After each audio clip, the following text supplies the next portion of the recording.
Hello again, everyone, and welcome to the front line with Joe and Joe, Joe Pasillo and Joe Resinello. And once more, dear friends, let us go into the breach. And we are very pleased today to be joined by John Horvat. And I'm going to give John a quick introduction for those of you who do not know him. And then I'm going to kick it over to Joe Resinello. John Horvat is a scholar, researcher, educator, international speaker, and author of the book and the topic of this conversation, Return to Order. His writings have appeared worldwide, including the Wall Street Journal, the Christian Post, American Thinker, the Blaze, Crisis, Fox News. We'll forgive you for that, John.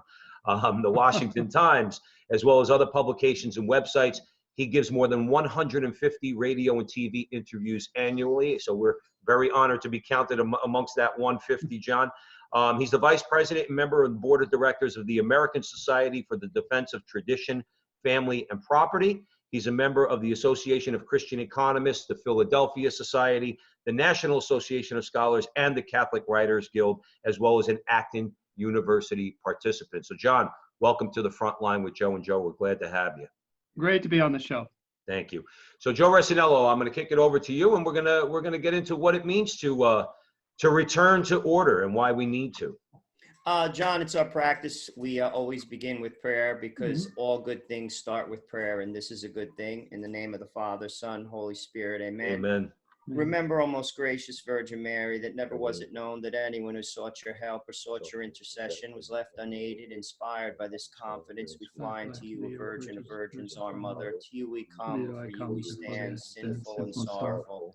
O Mother of the Word incarnate, despise not our petitions, but in your mercy hear and answer us. Amen. In the name of the Father, Son, Holy Spirit. Amen. So as Joe said, we're discussing the book, Return to Order. John was kind enough to mail me one, and he signed it, which I'm very, very happy to have and have in my collection of books. It's a wonderful book. We definitely recommend all our listeners to get it.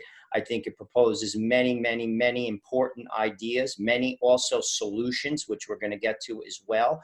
John talks about problems, and he gives us solutions. Solutions are important. We need them today. It's very clear. I think a good place to begin this discussion is with Adam Smith. A lot of people know who Adam Smith is. He's the father of modern economics. He wrote a very famous book, The Wealth of Nations. Ironically enough, it was published in 1776. But I think what a lot of people don't know about Adam Smith is that he was a moral philosopher. I mean, it's kind of interesting, I think, that the father of modern economics was actually a moral philosopher. And sadly today, I think in economics and moral philosophy are not connected. I think that's a problem. So I guess, John, the question is, could you expand on the need for morality and economics to be integrated? And were they ever integrated in our American society? Right. Economics as a discipline really didn't exist until Adam Smith and the modern economic theory really came about. But the actual development of economic thought was very much there before Adam Smith. Aristotle developed something of economics, but the scholastic philosophers, Catholic scholastics, especially those of Salamanca in the 15th and 16th century, they were the ones who pretty much systematized a lot of the economic thought, and every economist that you had ever talked to, they will always root you back to the scholastics. So really Adam Smith was the father of modern capitalism or modern economics, but economics itself was the discipline of the church, because the minute you do something economic, you do something moral. And so you have a moral act that is committed, that is done. And so you need something to regulate those things. So it was put together. It was very much a part of moral philosophy and economics came together very naturally. And they were separated very unnaturally, and largely through the efforts of not so much Adam Smith, but those who came after him. A lot of people don't recognize also that Adam Smith was very anti-Catholic. He did not like the Catholic Church, and especially did not like the charity of the Catholic Church. He thought it was very anti-economic, which that's a whole nother problem. But yes, I think Your question was, did we ever have this union of economics and morality in the United States? Not officially, I don't think. We inherited a lot of that heritage from from Europe that did incorporate moral principles in our social lives and and even in our law, but not officially did we have that system that was in place, that was the moral system that the church brought with it, that allowed it to dominate. And as the Industrial Revolution developed in America, let's say from 19th century, a lot of those moral principles were put aside and money was put in its place. So that would be my answer.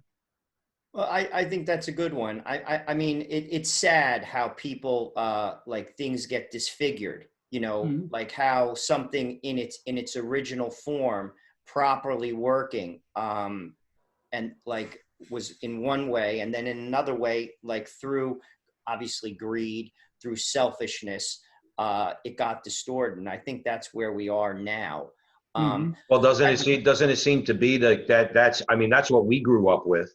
As I remember as early as grade school, hearing about capitalism's about survival of the fittest, and it's and laissez-faire economics, and it's you almost get, I don't mean to be, I'm not joking about it, but it's got I always describe that, in my lifetime, it's kind of like the Michael Corleone attitude. It's not personal, it's just business, as though business activity, economic activity, it seems, like I said, at least in our lifetimes, it's always separated, as we say, Yeah. from the moral law. Mm-hmm. And on a very gut level, just we know that there's something wrong. See, Right. as Joe and I, let's say we would call ourselves capitalists or free marketeers, Mm-hmm. but I don't like this capitalism. That's Mm-hmm. why we're talking to you, John, because it seems like, because it does seem that there is something wrong. So, Joe, go ahead. And even so, even our capitalism, our free market system, has to rely upon some moral principles.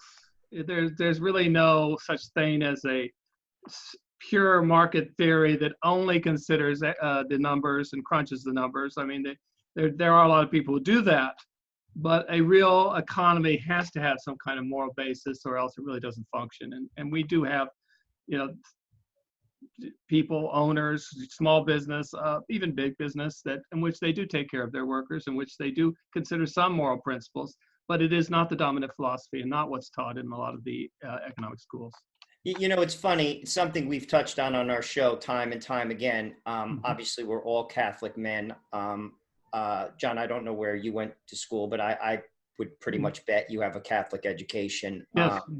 Joe and I do as well, from high school to college, both of us. I mean, a lot of the people that we know in our circles, I mean, they've been educated in Catholic universities. They are geared to be achievers. I mean, I've seen this in the corporate arena myself. I mean, I work in the corporate arena. I mean, people who go to very, very prestigious Catholic institutions, Georgetown, Notre Dame, Holy Cross, Boston College. These are expensive schools. These are people who are achievers. They, gifted people, come from established families. But they get into those circles and they throw elbows. It becomes Machiavellian. I mean, I have many times been in meetings with people who went to Notre Dame, who went to Georgetown. What are we teaching these people?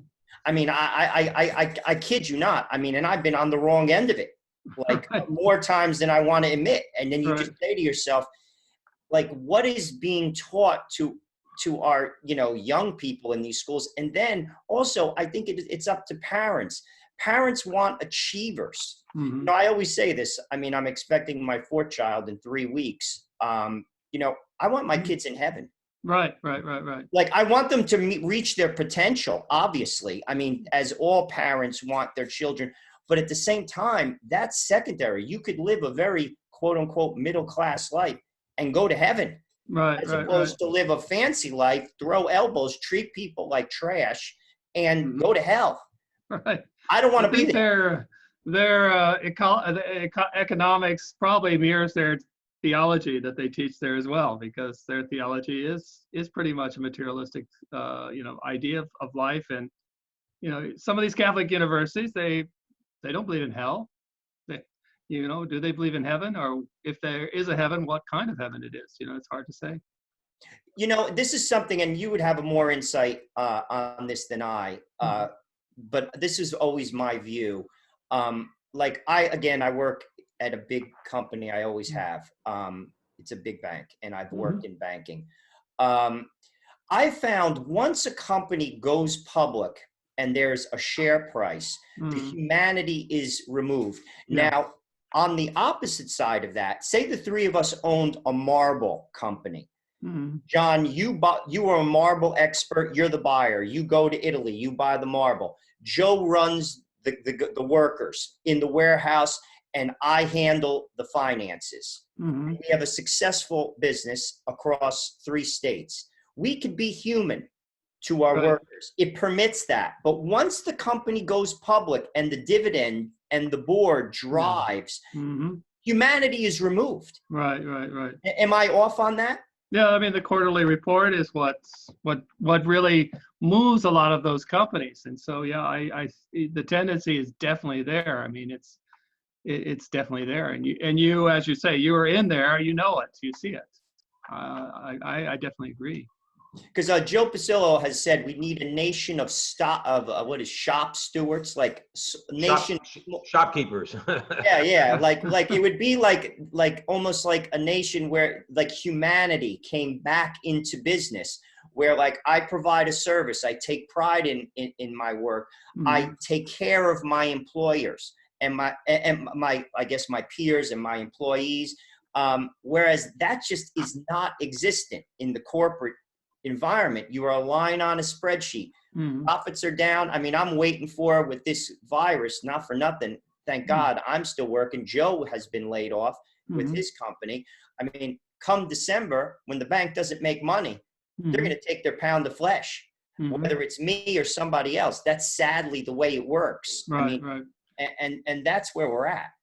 Definitely. The human element is one of the most important things. The economy exists for us. We don't exist for the economy. And when we prioritize the economy or profits or quarterly earnings or dividends, you're definitely, it's a casualty, and it shouldn't be. The most important thing in economy is man, and not the actual production. And that's I think the Catholic position is very much that way. But at the same time, it doesn't say that everything has to be extremely small.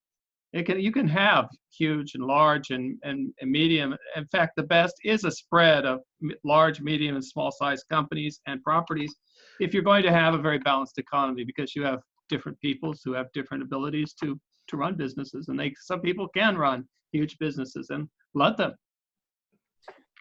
There's a saying, John, changing the law without changing the culture will never work. And I think we see that with our politicians. You get one person gets elected, they have an idea, they try to basically change the law, but yet the culture remains the same. The way the analogy I always put it is, it's like a kid in the sandbox. You push sand to one side of the box, and then the other kid comes in, he pushes the sand to the other, but the sand never comes out of the box. It stays in the box. It just gets shifted from one side of the box to the other.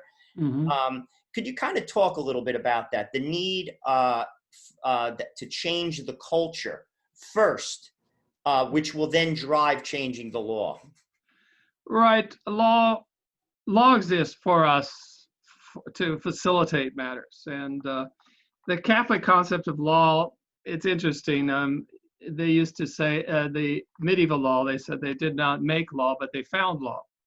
They found law in the culture and the customs and the way people did things. And then someone would come along and define it and say, well, this is the way it has been done, so therefore let us make this law. And in that way, the culture and the law came together very easily. And the real legislators became the people who practiced those customs and matters of doing things and the cultural things that should exist. So I think there should be a unity of culture and law. Culture and law are a very natural union, just like economy and morality are a very natural union. But yes, the culture is definitely a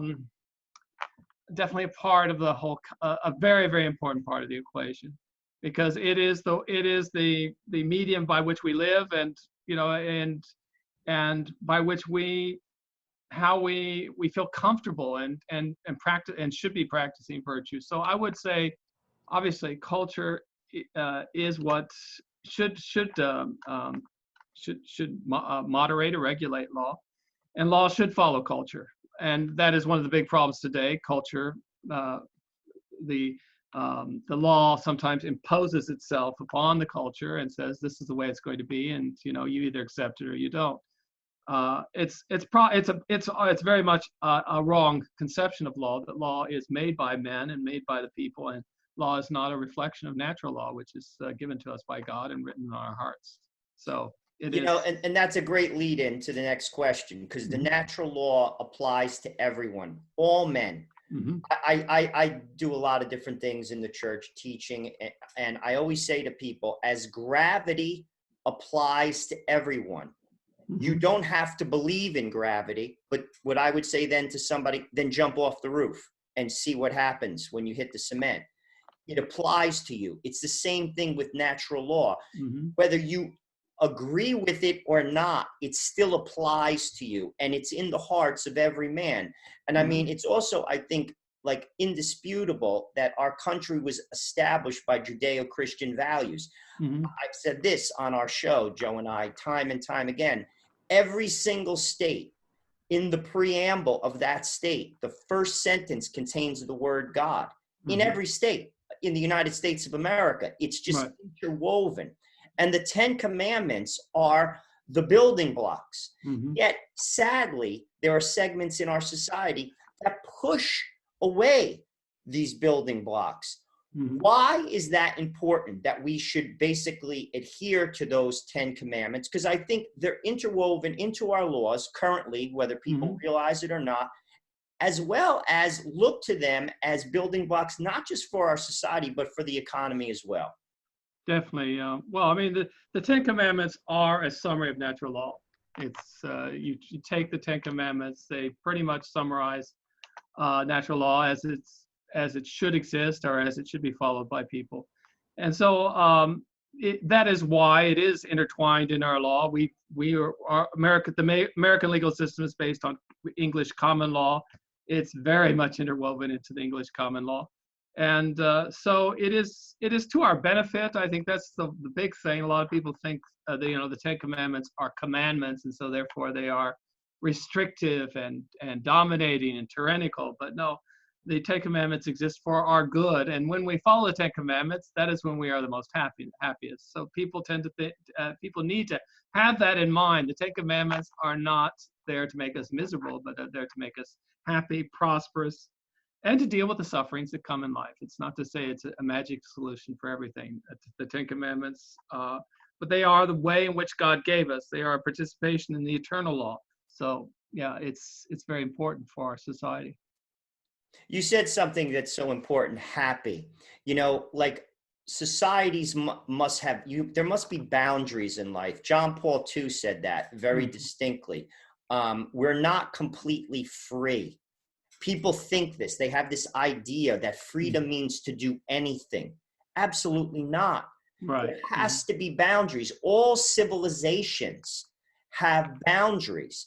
And I read something by Peter Kreeft at a Boston College. He's I'm sure you know who he is. Yes. Philosopher for our listeners who may not know him. He basically said any society that basically is relativistic, which means they don't have core principles. Truth is determined by the times.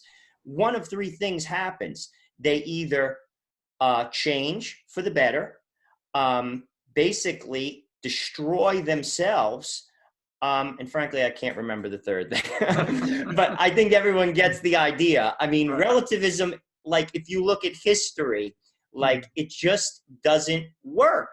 Civilizations don't exist or exist for long when they don't have that type of building block. And the 10 Commandments lays that out very rightly. And our founders knew this, yet people, I can't get over sometimes. I mean, basically, the majority of the commandments are basic rules for living. They're not even focused on, like, the triune God, so to speak. Yet the society pushes it away. Right, right. It's sad. It is the wrong concept of what freedom is. You know, as you said, freedom is conceived to be whatever I want to do, whereas the classical concept of freedom was self-discipline. You know, a person who was able to discipline himself was a free person. A person who enslaved himself to his vices and did whatever he wanted was a slave. Was a person who was not able to, was really not free. So we have adopted the wrong idea of freedom, and this largely because of Enlightenment philosophies that are just so crazy that, you know, say, well, the passions are what needs to be fed, that needs to be satisfied.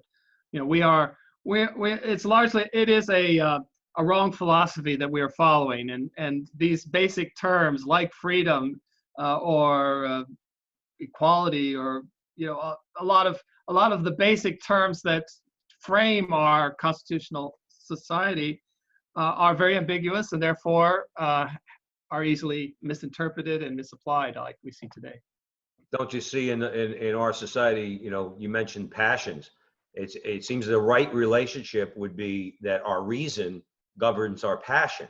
Right. But whether it's economics, whether it's in the area of the sexual revolution, in so many different, so many ways in our country, it seems that we have a philosophy now that our passion, like you said, passions need to be fed. That's the prevailing, you want to call it ideology, ethos, is, you know, no, my passion governs my reason.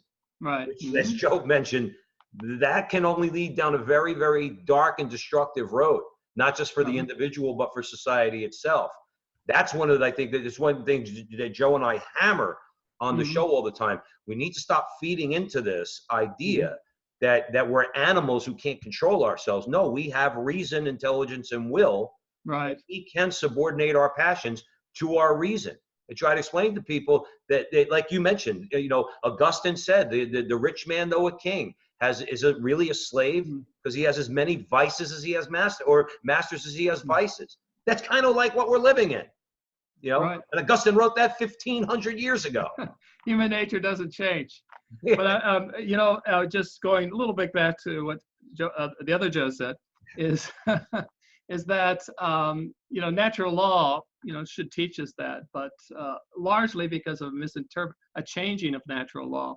The Protestant and Enlightenment interpretations of natural law, you know, said that natural law is doing what comes naturally, and therefore it enthroned the will over the reason. So it is based a lot on a wrong concept of natural law that was away from the true natural law that should exist. That's the church natural law, Thomistic, Augustine, everything. That's where we'll find the solutions, not in false natural law or false Enlightenment thought that gave precedence to the passions. Once again, I want to remind our listeners, we're talking about John's book, Return to Order, where he links, I think very, very correctly and very efficiently, how money and honor have to work together. This is a very important ideal, as well as I think something we can do as a society if we put our minds and hearts to it. John, you know, obviously today we see how credit is driving the economy. That, you know, what is it called? A credit card economy. I mean, that's the term that a lot of people use. I mean, we've seen the negative effects of that. We saw that during, you know, the mortgage bust. I was laid off twice in those 8 years as a result of that. And I did buy a house that I could afford. Sadly, most people didn't. And I was, you know, negatively impacted as a result of that. People buy things they just simply cannot afford. Or with money that they don't have, and generally things that they don't need, which I know leads into what you're going to be asking John about. But that's the problem, is that we say it all the time. We're buying things we don't need with money we don't have, and we're told that's going to give us this feeling of prosperity. I can own things. Yeah, but you don't own it, because now you owe the bank. They're relentless when they want to collect their interest. But go ahead, Joe. I'm sorry, I cut you off. No, it's okay. It's but you label this problem as frenetic intemperance. This is a theme that you discuss in great detail in the book. Could you kind of get into that a little bit? I think it's very important. Yeah, frenetic intemperance is that desire to have everything instantly, uh, effortlessly. It is a manifestation of intemperance, which is the uh, allowing the passions to take control over the intellect. And I think it is a very important part of what's wrong with what's wrong with world economy. I mean, we have this mania to have everything and want it now, especially with the electronics that has facilitated this whole process. But this is pretty much what was pushing this along the entire industrial revolution. Just to not so much the production of things, but the manner of production of things, to always just pushing. And so, yeah, frenetic intemperance, I think, is a very important aspect of that. And you know, it can generate even a lot of wealth, but it's not. But at the same time, it can also cause great crashes. It's sort of like a car without brakes. You need brakes to keep the car going. The car can be a great car, it can really run fast, but at a certain point, you need to regulate and have those guardrails in society to keep the thing on track. And that's what's been missing a lot of times in our economy. No, I mean, I could remember with, my parents, I mean, things were bought, they paid things off at the store if they were going to buy like a couch, or they saved up money. You remember layaway? Yeah, I mean, like when we were that's kids, just my not. mother used to go and she used to put things on layaway. It's like, we don't even have that anymore. I'll pick it up when it's paid off, but you save your money real quick so you can go buy that thing, but you paid for it. Right. People think in their minds that credit cards have been around for 5,000 years. No, they haven't. It's kind of like, that kind of was created in our lifetimes. And it's one of those things that I argue all the time. I mean, we don't need them. Right. But we're convinced, and again, this is where we really need to raise our consciousness about this. We're being sold a bill of goods when it comes to this easy credit, or like you're talking about frenetic intemperance, the credit card economy. We need, like you said, John, just put the brakes on, man. Right. Think about it for a second. Just because the phone company, here, I have it, all right, I get it, okay, it's over 2 years old, I'm told that I need a new one. No, this one works fine, actually. I can still use it. I can do what I want. I can look up John and return to order, and I could do all sorts of things on this. I don't need a new one. This is where we need to get back to like you said, John, using our intellect. Stop letting let's call them the powers that be try to convince us all the time to act on impulse. Let's take a break. Let's take take a break. On two fronts, I think, my wife and I say this all the time. We work very hard in our family. We're going to have we have 3 children. We'll have 4 soon. I mean, I have to save for their education, which is going to be a Herculean task. Like at the end of the day, I don't work to enrich the bank. And people don't understand what compounding interest does. What I would say to people, and this is something, frankly, this is my, soapbox, but I think high schools should go back to teaching this. Sadly, people think just because, you might be in a very affluent community and the public high school, most of these kids are going to go on to achieve. They still don't know how to manage money. Right. And compounded interest, what I would say as a lesson for some of these young people is, look at, it's tax season, our taxes, we don't have to file, we got a little extension there. Circle the number that you've paid in compounded interest for the last year and put it on your refrigerator. The money you paid in interest for your mortgage, the money you paid in interest for your car payment, the money you paid in interest for your credit cards. That's just the beginning on some. And look at that number.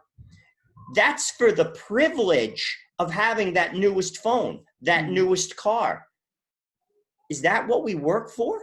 I mean, this is like, to me, common sense. I don't work to enrich Jamie Dimon at JP Morgan. He's laughing all the way to the bank because he knows our impulses. He knows our desires. He's just pulling the strings. And frankly, he's enslaving America. And we're seeing it. I mean, we see people. I mean, you could readjust a few things and you'll have pocket money, but people don't live like that. And this is my second point.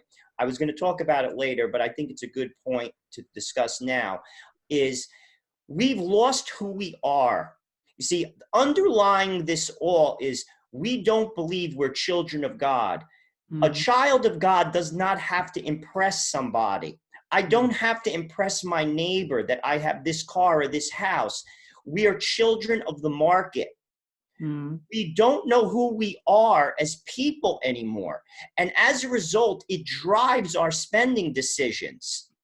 But if you knew you were a child of God and your inheritance is in heaven, it will gear how you use your money.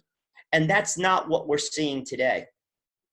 Definitely. And well, I mean, getting into that, the church for a long time, I mean, any interest was forbidden.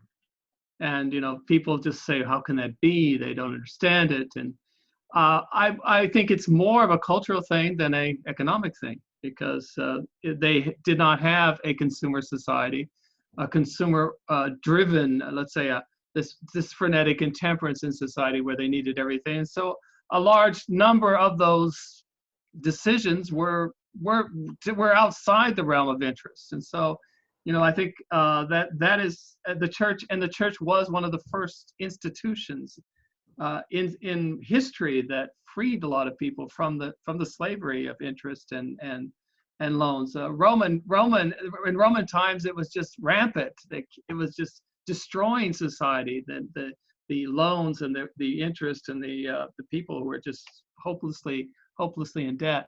So you know, the church introduced the idea of temperance, which definitely turned this whole problem into something proportional, and where when you needed money, there were other means that you could take advantage of to get those things that you really need with the money you don't have, but you could repay. I mean, credit is a good thing. Yes. But again, just like anything in life, and I don't begrudge anyone to make a profit at all. Right, right. Of course not. No. You know, like I really don't. I mean, like if you provide a service, you should be paid. But you see, sadly, it's not about being paid. It's being gouged. Yeah. I mean, like this is what we see. It's not about, I mean, we see it, we buy things like, you know, for, you know, daily use, you know, just anything. And it's, I mean, I wonder how much it actually costs to make versus what we're spending to purchase it. It's off the hook.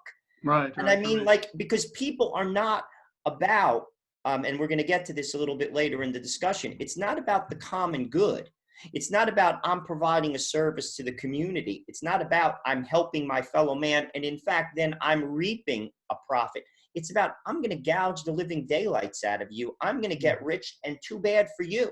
And I don't let me play devil's advocate. But the same people who would, let's say, do that gouging or promote this in our culture, their defense would be, well, I didn't force you to take the money. In other words, I didn't ram it down your throat. You entered into this agreement voluntarily. You signed that credit card statement that said if you're more than 30 days late, I could charge you 25% interest annually. That's what they'll say. Our argument would be, yeah, okay, fine. It's one of the reasons why we're having this conversation. So maybe try to convey to people that they need to be more temperate, Right. with their actions. But they would say that, well, you entered into it voluntarily. I say that I know this is because obviously, every time you go against the free market, you're accused of being a socialist, which obviously we're not. It seems like you can't criticize it all to say, no, there should be some reasonable restrictions on how those lenders, banks, could go about, promoting this service that they're providing. To say, well, you can't, to put some restrictions on them, to not make it to not make the money so easy, to not make the credit so easy, so that people, just so easily fall into what could be a very bad place when you talk about, let's say, credit card debt in particular. Okay. Right. So I mean, that's pretty much what the church did. The church was the institution that defended the poor in these particular cases. And I think above all, this is a moral problem, not an economic problem. If you don't resolve the moral problem of the intemperance inside the soul of modern man and the whole culture that it permeates it, you could put all the regulations you want, they'll find a way around it. I like to say, everybody likes to criticize the Fed, and the Fed is a method in which a very efficient method of money expansion and contraction that facilitates our frenetic contemporary society, but it makes it work. But if you take away the Fed tomorrow, another Fed would come up within a couple months, because the moral problem is still there. We need to resolve the moral problem, and then those other things, like these institutions and easy credit and all these kind of things will definitely diminish that problem. So obviously, Joe and I say all the time, if you want to change, people complain about the politics, Mm-hmm. and as we're speaking about it, people complain about the banks, they complain about the Fed, but they very quickly, again, I'm not being judgmental, but they very quickly buy into the culture that allows for that terrible politics and that terrible, that terrible Federal Reserve. Well, you buy into it. Yeah. It starts here.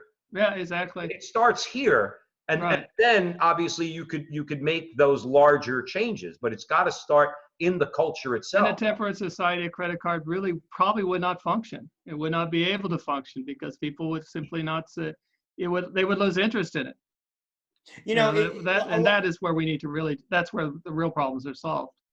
A lot of this too, you have a lot of smart people, a lot smarter than I am, let's just put it that way, who are reading things, and who frankly, I think a lot of this is common sense, but they choose to ignore it.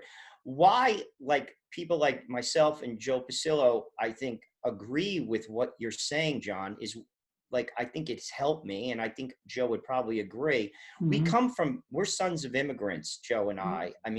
My dad was a barber. Mm-hmm. My mother was a secretary. Joe's dad was a teamster, and his mom was a janitor, and Joe's brother went to Yale, and his sister has a PhD in philosophy. So, we come from very humble roots, and, temperance was built into life. Mm-hmm. So that's learned in the family. Mm-hmm. The family is you could read all the things in the world. You can go to the fanciest schools. Some of our worst citizens are the smartest citizens. Mm-hmm. Yet it's the simple values that you learned in your simple house that, frankly, I think teach you the most. And that's why, I'll be honest with you, reading this book and talking to you, to me, it just makes perfect sense. Mm-hmm. But it was taught to me by watching it. Mm-hmm. Joe's father and mother, how they sacrificed to send their kids to schools, fancy schools. What country in the world does a school custodian send their son to Yale? Mm-hmm. But Joe, it doesn't exist. But Joe, but it's part of this conversation that we're having. The one thing that it seemed was in place when all three of us were a lot younger, that we seemed to lose, and this ties into frenetic intemperance, is that you had the idea of sacrifice. Mm-hmm. Whereas I remember, let's say just anecdotally, I remember talking to my father when I was a kid, say, well, why can't I have? My father sent me to Seton Hall Prep, which is a very good Catholic high school here in New Jersey. And I remember saying, hey, Dad, why can't I have a bike? Remember, the big rage at the time was Atari. If you had a video game, it was Atari. It's why can't I have those things? And my father used to say all the time, I could drive a Cadillac, but I'm not going to, because if I drive the Cadillac, you can't go to Seton Hall Prep. Mm-hmm. And it always stood with me. He used to say the same thing to my sister. He used to say the same thing to my brother. In other words, I'm sending you to school, and my mother and father did without so many things. And my point is that, like Joe said, it was ingrained. It was understood that you sacrificed. Now, I'm not saying parents nowadays don't sacrifice for their kids, but sacrifice seems to be a naughty word. That's my point. John, you want to comment on that? Yeah, definitely. It is. Our whole culture is oriented toward pleasure, toward fun, toward whatever you want to do, and just get the most out of life. And the family is that unit which teaches us how to sacrifice. And the modern culture says, well, if you don't like one wife, you just get another. It's with divorce and the way things are, it's everything just, you're immersed in this pleasure-oriented, what I like to call cruise ship economy, cruise ship society, where that's what we're living in. And the family can do a lot to counter that in our own lives. Your family lives, you can teach that, but also I think the church has a very important role in that, and we don't see that happening. You know, they don't talk about the cross anymore, and the cross was the center. You know, the church was constantly teaching people how to sacrifice and how to offer up those sacrifices for things, and to offer them up to God for others and for ourselves. So we have the elements. If the church would, you know, teach these things, that would be another element that we could add to the family that would be part of that, and we could probably do other things as well in school and homeschools. John, you introduced a theme in the book. It's called an organic Christian solution. And I think it counters the ideas of our friends on the left who are basically pushing a lot of socialism, you know, for lack of a better way, I mean, of explaining it. I mean, socialism, whether it's, you know, Bernie Sanders version or Joe Biden version, I mean, it is socialism. I mean, in many respects. Could we talk a little bit about how that's different from the organic Christian solution? Yeah, the organic Christian society, which is part of the solution, is based on natural God-given institutions, the family, the church, the community, all those intermediary institutions that help us deal with reality. So often, you know, we want to be good, and we follow the individualistic way of saying, well, I'm going to be good. I don't want any help from I can do it myself. Thank you very much. And, you know, individuals, we are social beings. We need as many as possible social units and intermediary associations to help us deal with reality and the sufferings of reality. So an organic Christian society pushes those things up, says, no, we need you. You need these things. You need all these little institutions. You can't do it alone. You need to be part of you need to have that full social life. And then also we have the human relationships, natural leaderships, you know, that this is also a very important part of an organic society, that there are natural leaderships of people who will help you resolve problems, whether it be a teacher or a businessman, a priest, you know, that we need those mentors and people who naturally do this and who can understand our problems. And finally, church and charity based, you know, having church and charity there to cement all those relationships that help us deal with the brutal reality of our days. So I think that is, it's something very natural and organic, and, you know, it's not as if we're imposing a solution on people. It's something that comes naturally to us. We are hardwired this way. So, and you know, the church has always taught that these are the types of relationships that we need in a society to deal with it. I always have, you know, told people that, you know, in conversations about, let's say, socialism and communism, and along the lines of what you just said, I think the difference is all those intermediary institutions come from the bottom up. They're natural. Family and church and community and all the buffers that we naturally place in between ourselves and our families and the raw power of the state. Yes, it is the Bernie Sanders of the world and many like him, okay? Historically in the last, let's say, for argument's sake, 120 years, it is, you know, it's the communists, the socialists that want to, and they say it, they want to destroy those intermediary institutions, including the family, so that what you have left is just simply the individual at the hands of the raw power of the state. That's it. Nothing in between. When people talk, people love to use the word, oh, that's so scary. Like in our, every time you hear like, you know, somebody who proposes a more traditional or conservative idea, oh, that's so scary. That's so scary. There's nothing scarier than socialism. There's nothing scarier, John, than that scenario where society is now, all those intermediary institutions are now destroyed. And we see it every day, by the way. We cover it on our show every day, the attacks on the family, the attacks on the church, even business. The reason why we're having this conversation is because the idea of business serving the common good, that's been destroyed too, as we mentioned earlier. It's all about bottom line, shareholder value, These are all false idols that we set up, shareholder value, economic growth at all costs, no matter what.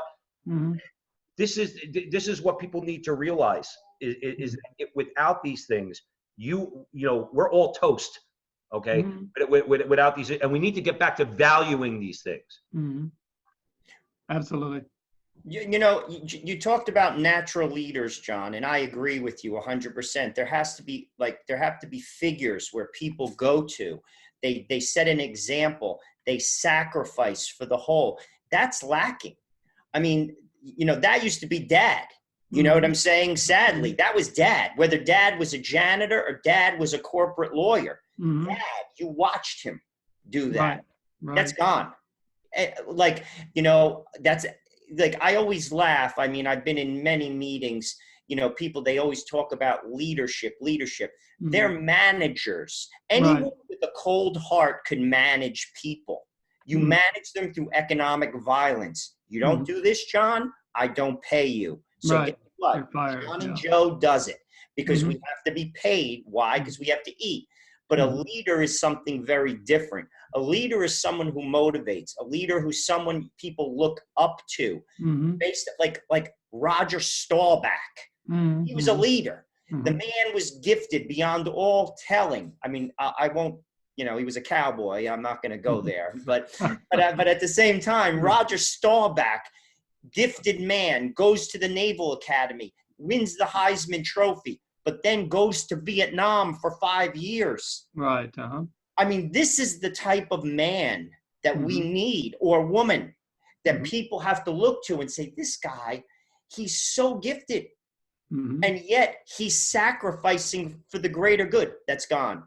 It's gone. And it's sad. And it's not even taught. You see, it's funny. And I want to hear your comments on this, but I'll tell you about my experience. I had 3 friends that went to University of Pennsylvania. 2 went to Wharton Business School, and all 3 of them were very common people. They were Cuban. They were first generation. And I have gone to that school, best business school in the world. All those students care about is money. I've met many of them. 2 of them run their own hedge funds. Guys that I hung out with when we were kids, they run hedge funds. One owns a private equity firm. Yet all they care about is money. These are the people that should be those men because they have the most gifts. But it's not viewed that way. And it's not even taught there. And I don't mean to pick on University of Pennsylvania, but they're not alone. Right. Well, I mean, here we get into the subject of representative characters. And representative characters are natural leaders. And it's something that is sociologically, supported. That sociologists say that there are certain people in society that are able to see a group of people and to take their aspirations and make them happen, and that they give themselves up for the common good, and they are what was normally called elites, real elites. They were people who said, well, we need to take care of people, and they exist at all levels of society, and that's what we need at all levels of society. We don't need a single leader or a couple leaders to take us out of this. What we need is a society of heroes, people who will step up to the plate and do what needs to be necessary to take care of society. And, that is something that, as you say, is lacking. Although I think there are a lot of them out there that don't want to be recognized, that our egalitarian society says, you do what you need to do, but don't stand out. I think there are a lot of people out there that do step up to the plate, especially in small business and and other places that certain colleges and universities, you'll have the rare professor that does these things, and even a Catholic milieu, you'll find this. So I think it is something very natural that happens, that God gives gifts to people to allow them to be able to do these things. And we have an obligation to try to be a representative characters to those who are around us, and to follow representative characters when they appear, and to say, yes, I can buy into that. I like what you're doing. I'm not an individual.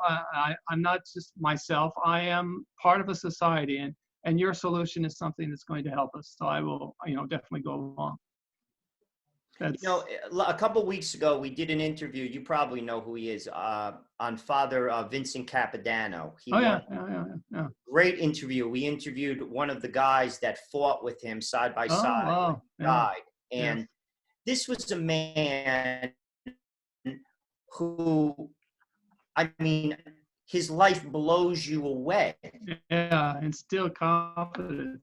I mean, it blows characters. A person who sacrificed himself. I mean, like everybody who talks about the guy is like crying because it's like unbelievable how this man, gifted, he was intelligent, he was good looking, he was 6'3", yet he becomes a missionary priest. Then he goes to Vietnam and throws his body into battle and gets killed. Oh yeah, no, amazing story. And these are the types of people that really run society and need to run society. These are the type of people that are the, they're not, it's, people have the idea the elites or people who are people, who strive toward excellence in society are up there and we're down here. Well, in an organic Christian society, those representative characters look down and say, well, there are a lot of people who want to get something done. I'm going to help them get there. It's a team, they work together. He pushes things up and, helps the whole society as a whole, taking advantage of his gifts and qualities. And when the church is behind that, his virtue and even his sanctity. What's funny is that you mentioned egalitarianism. It's ironic that those who use that word just way too often are the least egalitarian people there are, because they do the opposite of what you just described, John. There's like where you said the representative character wants to bring people up. In other words, because they have those gifts and the qualities that could do that and bring people along to raise them up. Those people in our current culture who always talking about, oh, we're all equal. It's all about egalitarianism. Yeah. In the meantime, they're the biggest elitists there are. Yeah. Then it becomes their representative, or they want to represent certain ideas that push you down. Yeah. Don't you question me. I'm the leader. Don't question me. I'll tell you what to do. And the only reason I criticize them is because then if you think that way, that's one thing. But then don't talk to me about egalitarianism, because it's like Squealer said in Animal Farm. All animals are equal, but some animals are more equal than others. Right. That whole notion. So if you've ever had a mentor, if you've ever had someone who you admired and has been a representative characters, I think one of the things that impresses you most is their accessibility. They make your problem their problem, and that just really, it touches you, and you say, well, he doesn't have any interest in this. He's not making money off this. He's doing this out of a certain goodness, a desire to see my good, and that I think that moves people much more than a political campaign or any other type of thing that will help society. I agree. Actions speak louder than words. And I agree. And that's what makes people saints. Yes. Oh, yeah. And that's the goal.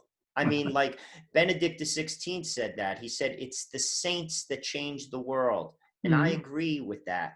And, one of the best books I ever read was a book on all the saints. It was a little blurb on all of them. They're all different, but they're all the same.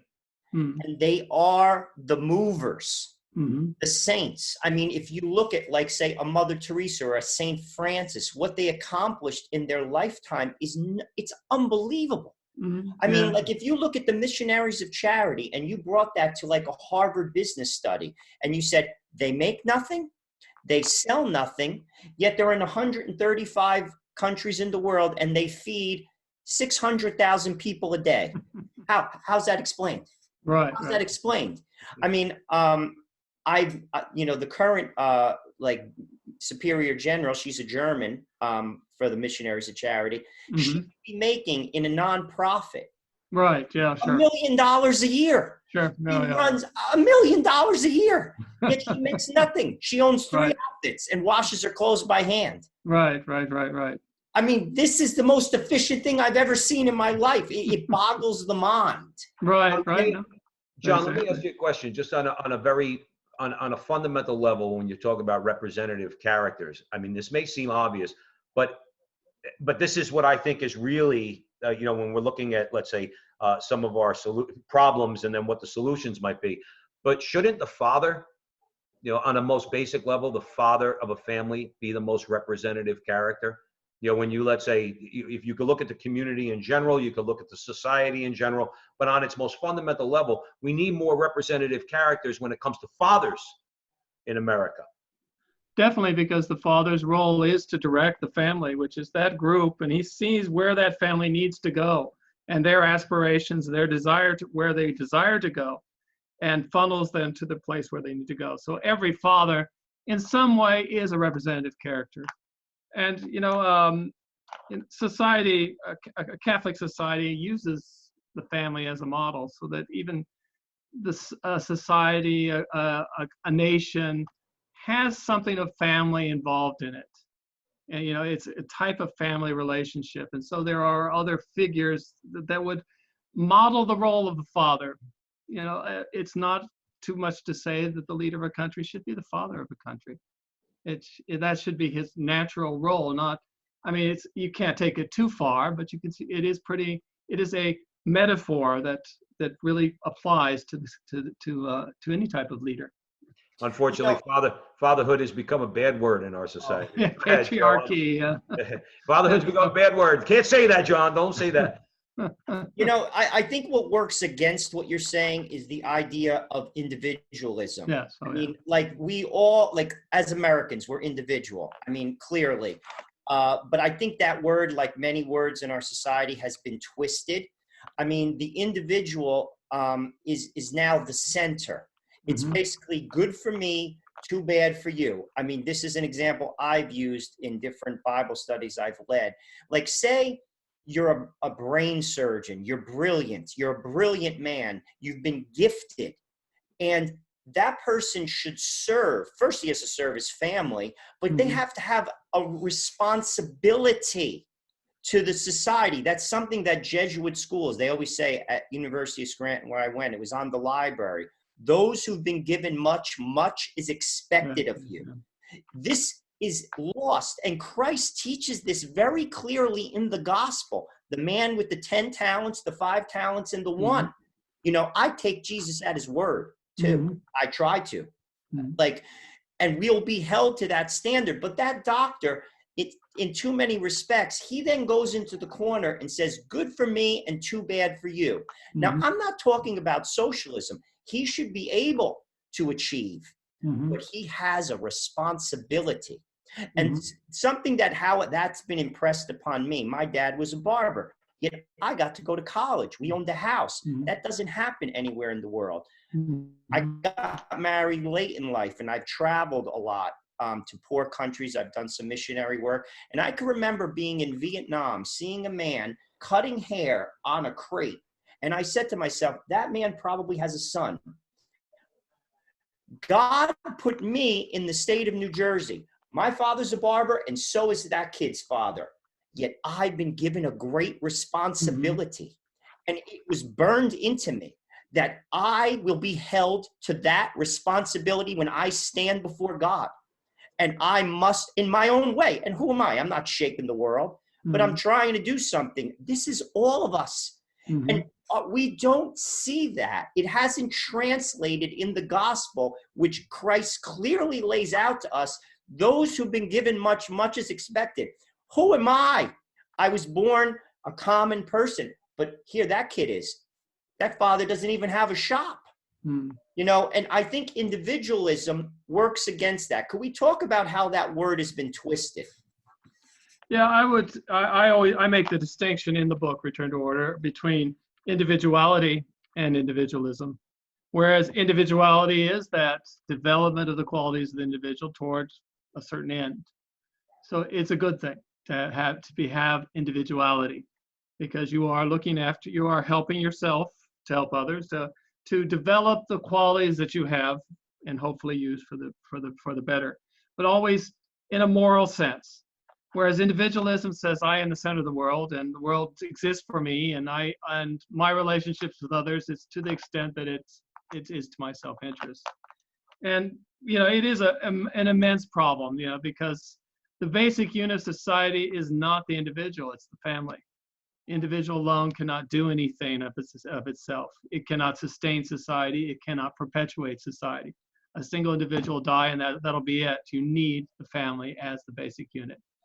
At the same time, you also need the individual is important because the whole goal of everything is salvation of souls.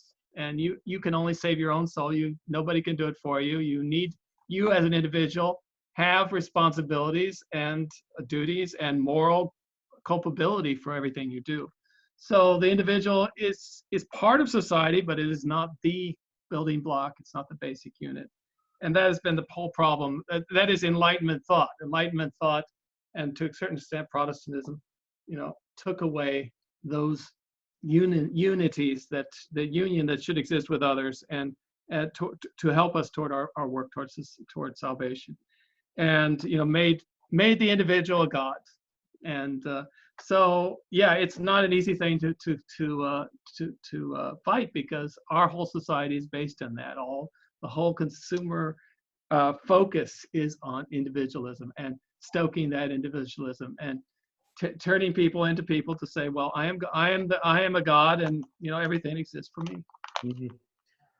And that cuts across so many areas, whether it's economics, whether it's sexuality. In other words, right. Oh yeah. It's going to do whatever I want. It's so important that we hammer this point home as often as we can. And Joe and I are from Jersey, John, we're two Italians from Jersey, as loud as we can, okay? and torpedo this whole notion, like you said, I am an individual. I value my individuality, okay? But we have to convince people, we have to raise their consciousness to understand, no, you are not the building block of society. The family is. Back when we were kids, that was still believed. Oh yeah, okay, absolutely. But over the course of our lifetimes, that's changed, and it's changed dramatically. Mm-hmm. Whereas, let's say we were talking about frenetic intemperance. When you're a father with kids, okay, and you're a husband and a father. You know what? When you got that credit card in your hand, which you shouldn't even have if you're a husband and a father, but if you have that credit card in your hand, you don't buy that thing you want because you're looking at your son or your daughter, realizing, no, that money that I might spend on this thing or that thing that I want, I have to provide for them. That's what families do. That's kind of what societies do on a larger scale. Okay, we have to hammer that more than anything else. This notion of individualism. The Republicans and the conservatives, of which Joe consider ourselves basically conservative, politically conservative Republicans. That rugged individualism, that's got to go. Yeah, no, that's a notion. That's for John Wayne Westerns, okay? Which I love John Wayne Westerns, but that's John Wayne Westerns. That's it's not realistic. Not if you want a flourishing society. Yeah, Hollywood is very, very prominent in that. All the movies have that theme. It's my destiny, my Moon River. My destiny, my fate. I am the master of my soul. I am the captain of my soul. I am the master of my fate. That is pretty much the philosophy that has dominated and continues to dominate. Unfortunately. We were going to talk about solutions. We talked a lot throughout this conversation about many of them. And again, this is John's book, Return to Order. Please get it. I think it's a fantastic read. So many good ideas that are proposed. With that said, though, when we have ideas, and there are many good ideas in this world, I think what stops people from executing ideas. Now, this is my own, basically solution to it, and please, if you guys disagree, let me know, is the need for grace. You see, we're so limited as people. Even the most gifted people, we're flawed human beings. That's why Christ came. He is a savior. He came to save us, most importantly, from ourselves. And it's grace that propels us to see. You see, so many good ideas in this book. How do we execute them? It's grace. How does one stay married for 60 years? It's grace. You see, that word, people think like it doesn't exist. No, it does exist. It's found in the sacraments. God gave us the medicine I always look at Christ that way. He came down, he dropped the medicine in, and then he went back home. Well, it's for us to use it. And it's the grace that will help us to use these ideas that John proposed and actually implement them. Because without it, we can't. I mean, what do you guys think? Am I wrong? I mean, people think grace, it's like you're talking like magic. It's not. It's as real as the day is long. Well, I mean, grace is the created participation in the divine and the uncreated life of Christ. And the effects of grace are the enlightenment of the intelligence, the strengthening of the will, and the tempering of the sensibilities. So that a person senses the ability to do things that he normally wouldn't be able to do. And in fact, grace gives us the ability to do things beyond our nature and allows us to participate in divine nature. And that's why you have all these saints who do incredible things that are inhuman, because they basically are. You know, they do things that are beyond our human capacity, and God gives us the strength and ability and the enlightenment and all these things that we sense. You know, it's a real phenomena. It's not just a feeling I have or emotion. It's something that has concrete results and you can almost quantify it. So I think that's, that is one of the big problems that we have, is that we live in a naturalistic society that says God is the clockmaker who winds up the clock and leaves and says, okay, you've got everything you need. You don't need me. Just use secondary causes and I don't intervene. And that's not true. God can intervene in history and does intervene in history. And, history is full of interventions, especially history of the church. So, so many people have excellent plans, but you say, you look over the plan and say, well, this will work, or this will work. At the end you say, well, where's God? And they say, oh, well, they don't really put God in there and God's grace in there. And that should be on the top of the list. It should be. And of course, when you're given the ideologies of the last 100 years, okay, particularly like I said, whether you're talking about, let's say, Nazism or communism, obviously they try to appeal to some sort of a moral sense in people. Like, again, we were talking about, egalitarianism. We're all going to be equal, and, from each according to his ability and to each according to his need. And it's set up almost this moral framework without God. Right. Without the necessary being for us to act moral, because as you said, perfect point about God's grace strengthening the will, enlightening the intellect. What's the opposite of that? And yes, this is you want to call it a harsh criticism of our modern American society. Okay, we're a sinful nation. We allow some of the worst atrocities to happen in this country, while at the same time, many people say, oh, no, this is still a Christian nation. No, it's not. No, it's not, because we wouldn't allow certain things. So what my point in bringing that up is, if grace, strengthens the will and enlightens the intellect, sin, on the other hand, obviously darkens the intellect and weakens the will. And it seems like that's where we're at. In our culture, to the point where, we're not going to get on a conversation about abortion, but just to use that as an example. In other words, where we sell abortion as a fundamental right. Like, this is where we've gotten to. Killing babies and killing old people, abortion and euthanasia is sold as something that's dignified and noble, and it's presented as a good. And then you wonder why we can't get our economy. We started talking about the economy. We wonder why we can't get our economy straight when we can't get some of these just very fundamental things, like the view of human life, pretty straight. And that's the result of sin. So if Joe's bringing up grace and the need for grace, it's to counteract the state we're currently in, which is a state of severe sin and real darkness in America. Absolutely. But I mean, the fact that you and I are here and so many others are here, I think can only be attributed to grace. I mean, we were all on the same track to a lot of people toward our perdition and toward the culture that would have said, well, do what you want to do. But God's always somehow intervened in all our lives. And we can probably point out the point in which it actually happened. But it was grace that moved us, that strengthened us, and allowed us to say no to the very hard thing of saying no to the culture, and even, breaking up friendships or leaving certain, things you would normally have to do. So grace is out there. I think St. Paul says where evil abounds, grace abounds more. If there is a lot of evil out there, God is obliged to give more graces to help us sustain ourselves. I think that's a wonderful point to end on. As the song goes, America, America, God shed his grace on thee. Yeah. We have to be optimistic.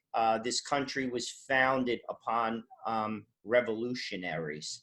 Mm-hmm. And the time for revolution, not with guns, but with love, with truth, and with determination, is now. And people have to stand up and not be afraid. Like you said, John, I think one of the problems, like sometimes friendships are broken up because of positions that we stand on currently.